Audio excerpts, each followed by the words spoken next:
Hello and welcome to Professor Pincushion. In this tutorial, I'm going to be going over hand needles. Even though we may be sewing most of our stuff by machine, there are going to be cases where you are going to need to do some hand sewing. So maybe when you first started to learn how to sew, you purchased something that looked like this, which is just an assortment of needles. The problem with this is they don't exactly tell you what these needles are for or what they even are. So I'm going to go over some of the basic needles you may find and what type of projects you're going to use them for.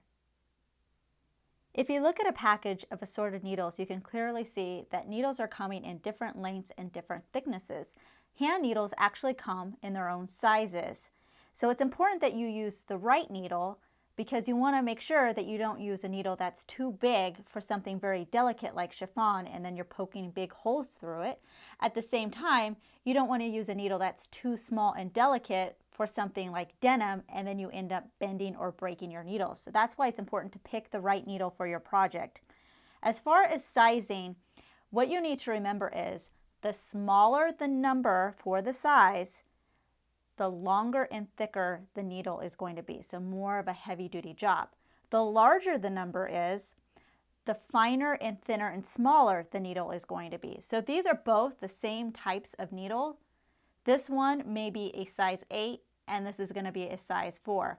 So you can clearly see this is longer than this needle over here. So if I'm working with something delicate like chiffon, I'm going to want to use a needle that has a size with a larger number. If I'm doing denim, then I'm going to pick a needle that has a small number for the size. Now we're going to be going over the different types of needles. Now the first one here, this is called a sharp needle and it comes in different sizes as well. Now the sharp needle I think is the most common and probably the workhorse of the sewing needles because you can pretty much use it with many different types of sewing projects. If you don't know what type of needle to use, I would use the sharp. Now I'm going to show you other types of needles, but I'm going to leave this one here so you can see the difference. Next I want to talk about betweens, also known as a quilting needle. So here is my regular sharp and this is the between needle.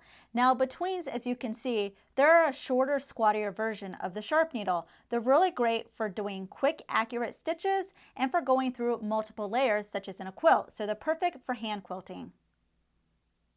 Here we have the ballpoint needle. Now with the sharp, you have a very sharp pointy end. The ballpoint, it's more of a blunt, rounded end.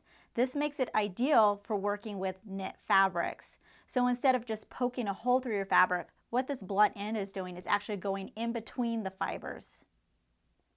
Milliners were originally created for hat making, but they can be very useful for sewing as well. You can see it's quite long compared to my regular sharp needle, and because of its length, people like to use them for doing hand basting or gathering stitches because you can do it in a faster time. Beading needles are very thin. They're perfect for sewing on beads or sequins by hand onto your fabric. So if you plan on doing a lot of delicate embellishment, you're going to want to pick up some beading needles. The embroidery needle is very similar to a sharp needle, but you'll notice a difference in the eye of the needle. For the embroidery needle, it has a longer eye to accommodate more strands of floss or thread, which makes it ideal for hand embroidery. Next, I have a couple of darners. So I have my sharp needle here. Here's my cotton darner, and then here is my yarn darner. You can see the yarn one is definitely bigger to accommodate using yarn. Now what a darner is for darning or mending holes that you have. So they're a repair needle. The tapestry needle is large and blunt. It's ideal for doing decorative stitching on loosely woven fabric such as tapestry. One other needle I want to talk about, which I don't have an example of, is going to be the upholstery needle. Now you're going to use this for more of the heavy-duty upholstery work. They can come straight or they can come curvy. You would mainly use the curvy one when it's not ideal to just go straight down and up. Instead, maybe you're sewing on a button on a couch and you just put the needle down and it curves right back up, which makes it a lot easier to use. There are other types of needles which I haven't covered, but hopefully these are the ones that you're going to come across the most often. Hopefully by using the correct needle for your project, you won't see a lot of breakage. If you do tend to have a needle that bends, go ahead and toss that needle. You don't want to use a needle that's bent because then it could break as you're using it. You can also keep needles in good shape and keep them sharp by using this emery sharpener, which is the strawberry on my tomato pincushion. All you need to do is just run it through and it should keep it nice and sharp. If you have trouble threading your needles, there are a couple different options. The first one is the Easy Threading Needle. It looks like it has 2 holes and there's actually a slot in that top hole. So all I'm going to do is I'm going to take my thread, I'm going to fit it right over the top, and I'm going to push down, and there you go. Now my needle is threaded.